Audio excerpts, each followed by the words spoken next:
بسم الله الرحمن الرحيم السلام عليكم ورحمة الله أيها الإخوة والأخوات. Le messager d'Allah sallallahu alayhi wa sallam a-t-il réellement épousé une fille de 9 ans? Est-ce que le messager d'Allah sallallahu alayhi wa sallam serait-il un pédophile? C'est la question, l'une des questions que je reçois le plus, soit dans les commentaires, soit en inbox, et je l'entends partout, surtout ceux qui veulent salir l'image de l'islam ou attaquer l'islam. Ils utilisent souvent cette porte-là. Ouais, votre prophète, il est pédophile, nanana, et ils vont te sortir le hadith qui se trouve dans Sahih al-Bukhari où il est dit que le messager d'Allah sallallahu alayhi wa sallam a épousé Aïcha alors qu'elle avait 6 ans, il a consommé le mariage alors qu'elle avait 9 ans et tout. Donc, j'étais en pleine recherche, je faisais plein de recherches, je préparais une vidéo sur ce sujet-là. Puis, soudain, je suis tombé sur cette vidéo-là, sur TikTok, ce matin. Subhanallah, cette vidéo, elle est juste, mashallah, le gars, je connais même pas son nom, hein, mais il a fait des recherches poussées dans ce domaine-là. Du coup, je me permets de partager avec vous cette vidéo de ce monsieur-là. Écoutez-le bien, s'il vous plaît. Regardez la vidéo jusqu'au bout, s'il vous plaît, avant de laisser des commentaires. Et écoutez-le avec beaucoup d'attention, attentivement. Et on se retrouve à la fin de la vidéo. Vous me direz ce que vous pensiez. Donc, écoutons ce grand homme, s'il vous plaît. Ah, le prophète mariait une fille de 9 ans. Ça, c'est un sujet très intéressant, vraiment très intéressant. Et je dois dire qu'il a sans doute été la plus grande motivation pour moi, parce que moi, je me suis traité de pédophile, hein, dans un milieu où il y a eu du trou, il y a eu plein de choses, et puis en plus, je deviens musulman. Évidemment, on dit, oui, toi, maintenant, tous les hommes, tous les musulmans, potentiellement, sont des pédophiles. Donc moi, ça m'a touché. Ça m'a vraiment touché.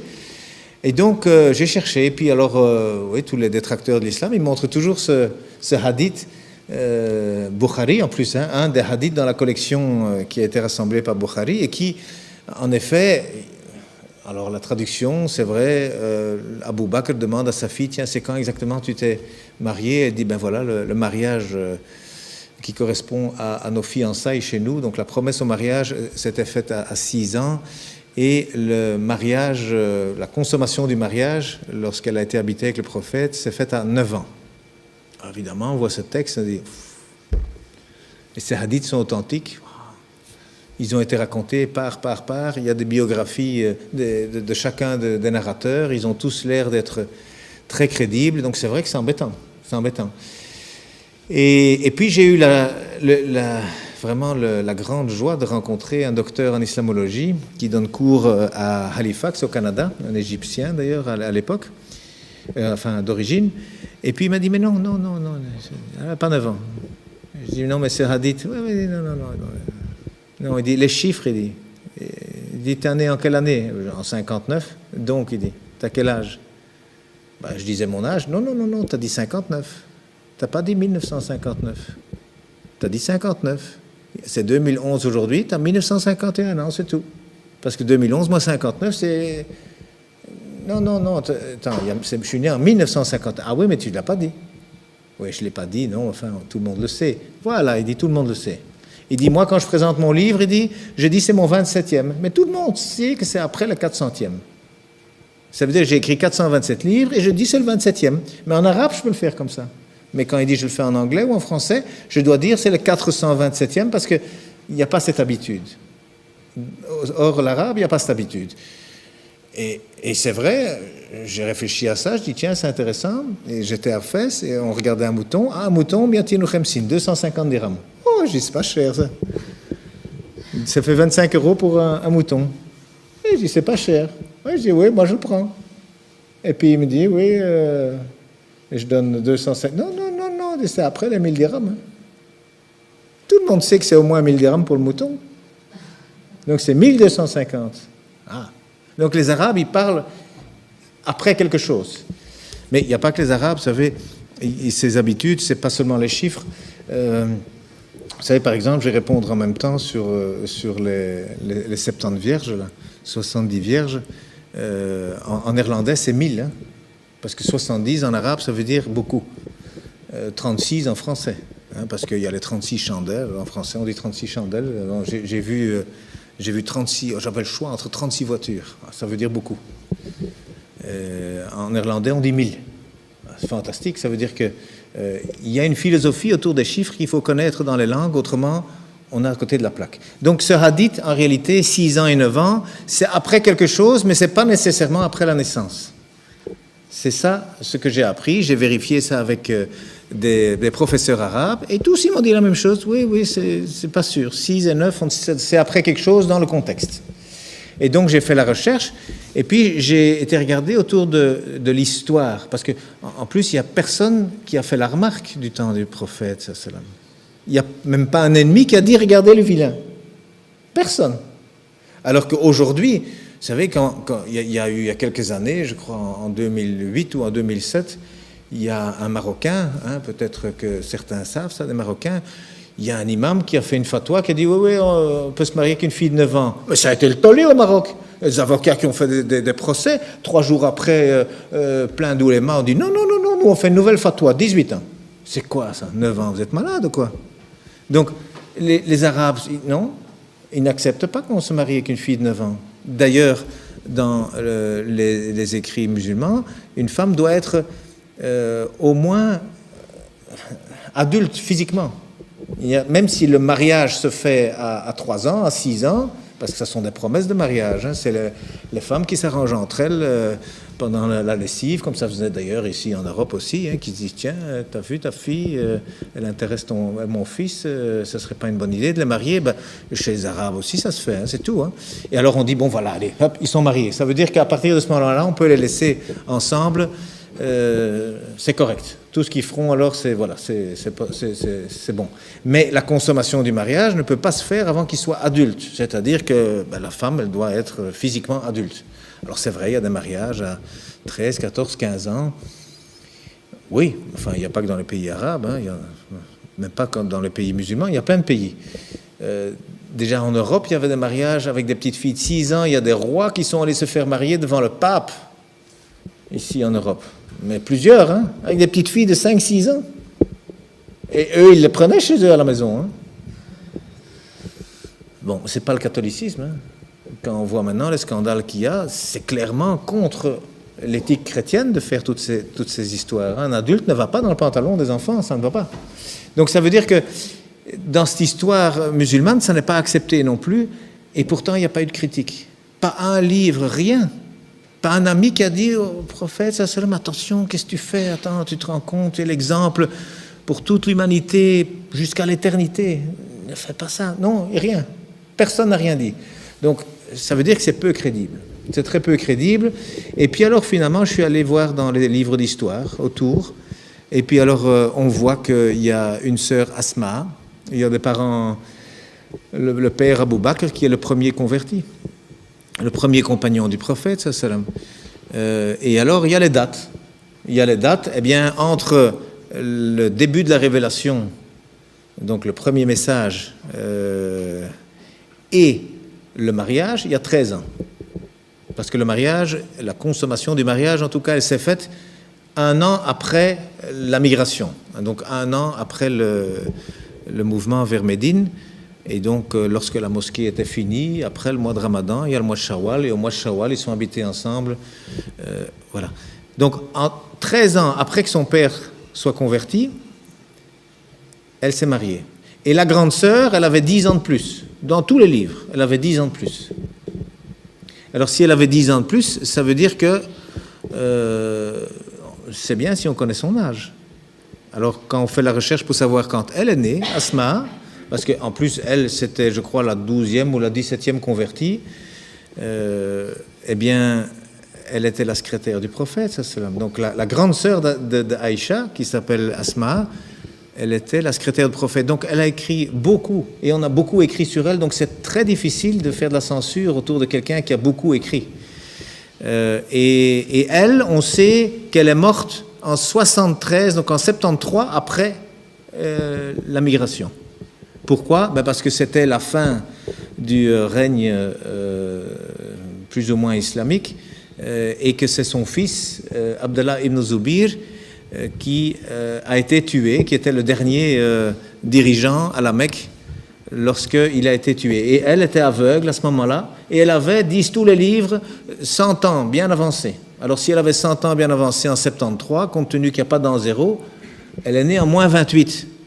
C'est pas compliqué, pas compliqué, elle est née en moins 28. Alors si elle est née en moins 28, ça veut dire qu'à l'Égir, elle avait 28 ans. Et donc un an après, elle avait 29 ans. Donc la grande sœur qui avait 10 ans de plus avait 29 ans quand sa petite sœur s'est mariée.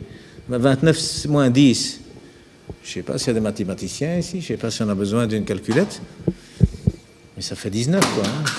Et en arabe, eh bien, on peut dire ça. Tis'ata sanawat ba'da ashara sanawat. Ça veut dire 9 ans après la dizaine. On peut dire ça. Mais quand le contexte, on le connaît, il n'y a pas besoin de dire après la dizaine. Donc, ce hadith, c'est un texte, mais encore une fois, on n'a pas le contexte. Parce que les hadiths, c'est le défaut qu'ils ont, c'est qu'ils ne reprennent pas non plus toujours le contexte. Alors, même si les mots sont exacts, donc cet âge pouvait très bien être 19 ans ou 29 ans, dépendant, ou même 9 ans après un autre événement, si il y avait eu question de cet événement. Ça veut dire que les preuves pour dire que cette fille avait 9 ans, mais moi je dis elles sont trop légères. Il n'y a pas d'accusation possible, il n'y a pas les preuves suffisantes. Ce n'est pas le hadith, parce que moi j'ai été voir d'autres hadiths, hein, parce qu'il y a des gens qui disent oui, mais elle jouait avec les poupées quand on l'a fiancée. Hein. Il y a un hadith, hein, elle jouait avec les poupées. Je dis je peux voir le hadith? Ah oui, alors on lit le hadith. Alors c'est un hadith qu'on retrouve dans 5 recueils, au moins 5 recueils de hadith, Bukhari, Muslim, Abu Dawud, Imam Ahmed, bon, j'ai oublié le 5e. Et c'est une histoire qui est chaque fois la même chose, et c'est en effet la mère qui a présenté Aïcha au prophète, sallam, et elle jouait avec ses poupées. Mais les poupées, elles les faisaient elles-mêmes. Ah, 6 ans, elle faisait ses poupées elles-mêmes. Précoce, hein. Et il y avait une poupée qui était un cheval avec des ailes. Ouh, 6 ans. Attendez, moi je suis avec des enfants toute la journée, à 6 ans, ils font pas ça. Hein. Et alors, le prophète, ça m'a dit, mais Aïcha, c'est quoi ça?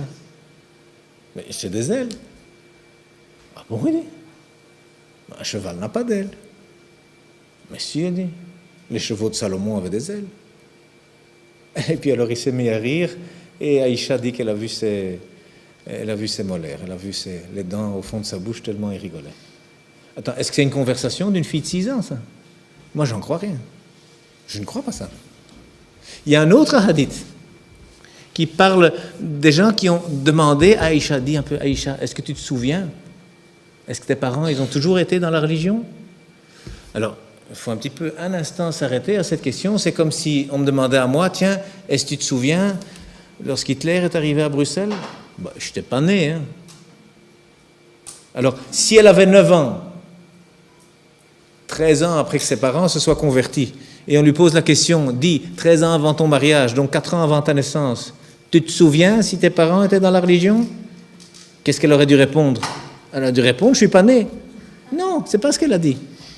Elle a dit, aussi loin que je me souvienne, mes parents ont toujours été dans la religion. Alors les souvenirs sur la religion, c'est quoi? C'est 5-6 ans. Et donc, 5-6 ans plus 13 ans, ça fait 19 ans. On arrive toujours au même chiffre. Donc non, il n'y a pas les preuves suffisantes. Vous savez, dans mon livre, d'ailleurs, je dis, avant d'essayer de prouver quelque chose, pourquoi? Elle s'est mariée jeune, et je dis ça d'ailleurs aux Arabes aussi, parce qu'il y a beaucoup d'Arabes qui disent « Ah oui, mais vous savez, c'était normal de se marier à cette époque-là. » Je dis « Attendez. » Donc avant d'essayer d'expliquer des choses, il faut voir si c'est vrai, d'abord. Parce qu'autrement, on se couvre de ridicule. Et on rejoint le verset qui a été lu. Avant de raconter des histoires, il faut les vérifier. Et quand on va vérifier, vous savez, Abu Bakr, c'est le premier compagnon du prophète, sallam. Alors, si elle avait 9 ans, ça veut dire qu'elle est née 4 ans après que lui se soit converti à l'islam. Aucun livre n'en parle. Je parle ici sous la surveillance de gens qui sont beaucoup plus connaisseurs de l'islam que moi. Si quelqu'un connaît un livre, un hadith, une histoire qui dit qu'Abu Bakr a eu une fille après s'être converti, qu'ils me le disent. Hein. Il n'y a pas. Ça veut dire que quoi? Elle est née après et on n'en a rien dit? Je ne crois pas ça. Donc elle est née avant. Elle est née au moins 13 ans avant qu'elle se marie. Mais vous savez que Aïcha, lorsque il a été question de la fiancée, enfin donc de la marier au prophète, sallam, Abu Bakr a dit non, je ne peux pas, je l'ai déjà promise à un autre. elle était déjà fiancée à un homme qui combattait l'islam. Alors quoi, Abu Bakr, lui, il s'est converti à l'islam, et puis 4 ans après, il a eu une fille, et puis encore après, il a fiancé sa fille à un combattant de l'islam. Je veux dire, il n'y a rien de logique dans tout ça. C'est impossible. Ça veut dire qu'elle est née longtemps avant la révélation. D'ailleurs, il y a même Tabari qui dit, oui, elle est née 5 ans avant la révélation. Et donc 5 ans, plus 13 ans, ça fait 18 ans, donc 18, 19, dépendamment des anniversaires. Ça veut dire que, oui, il y a un hadith, qui dit qu'elle avait 9 ans, mais où on peut expliquer éventuellement que c'est peut-être 9 ans après quelque chose d'autre, pas nécessairement après la naissance. Et donc, moi, je dis simplement, il n'y a pas de preuve suffisante pour accuser le prophète sallallahu alayhi wa sallam de pédophilie. Masha'Allah. Franchement, ces explications sont juste incroyables et magnifiques. Les adjectifs même me manquent, les mots me manquent, subhanallah. Il est parti vraiment au bout et sa méthodologie d'expliquer et tout, c'était juste incroyable. J'étais scotché de A à Z, subhanallah al-azim. Ayo les khatal akhawat. Tout ça pour vous dire que l'islam, il faut avoir la science et les connaissances. En islam, il ne suffit pas juste de prendre les textes et les lire. Non, il faut essayer de comprendre les textes dans leur contexte. Parce que je vois certains vont dire, ouais, mais les hadiths, les coranistes, ils vont dire, ouais, nous on n'écoute pas le Coran, que les hadiths, et nous on n'écoute pas les hadiths, là. Non, les hadiths et le Coran, ça fait un seul bloc. On ne peut pas dissocier les deux. Maintenant, les hadiths aussi, c'est une science à part qui a besoin d'être étudiée et compris. Voilà, chaque hadith, ne prenez pas chaque phrase du prophète et le faire sortir de son contexte. Vous allez lui faire dire du tout et n'importe quoi. On était à une époque, à l'époque des compagnons, c'était des gens très éloquents. C'était des gens, ils avaient l'art de dire un mot et ce mot peut avoir 10 000 significations, tu vois. C'est juste incroyable cette époque. C'est la meilleure génération qui a existé. Donc, apprenons la science, essayons de comprendre, méditons. Allah subhanahu wa ta'ala nous appelle beaucoup à réfléchir. Afala ta'khilou, ne réfléchissez-vous pas. Tu vois, dans beaucoup de versets, Allah subhanahu wa ta'ala nous dit Afala tadabbaruna al-Qur'an, ne médite pas sur le Coran. Dans beaucoup de versets, Allah nous dit Walaqad yassarna al-Qur'ana liz-zikr, fahal min mudakkir. Nous avons fait descendre le Coran pour le rappel, pour ceux qui méditent. Y a-t-il des gens qui méditent? Tu vois? Donc, la méditation, c'est la base de notre religion. Faut réfléchir, il faut comprendre les choses, chaque chose dans son contexte. Mais il faut aussi apprendre auprès des gens qui savent. Sinon, vous allez comprendre tout et n'importe quoi et vous allez faire dire les textes, tout et n'importe quoi. Donc, dites-moi ce que vous pensez de l'explication de ce monsieur-là. On se donne rendez-vous dans les commentaires. Haza wa alam, wallahu azza jalla wa alam, subhanakallah bihamdik, ashhadu an la ilaha illa anta astaghfiruka wa atubu ilayk, wa akhiru da'wana anil hamdulillahi rabbil alamin.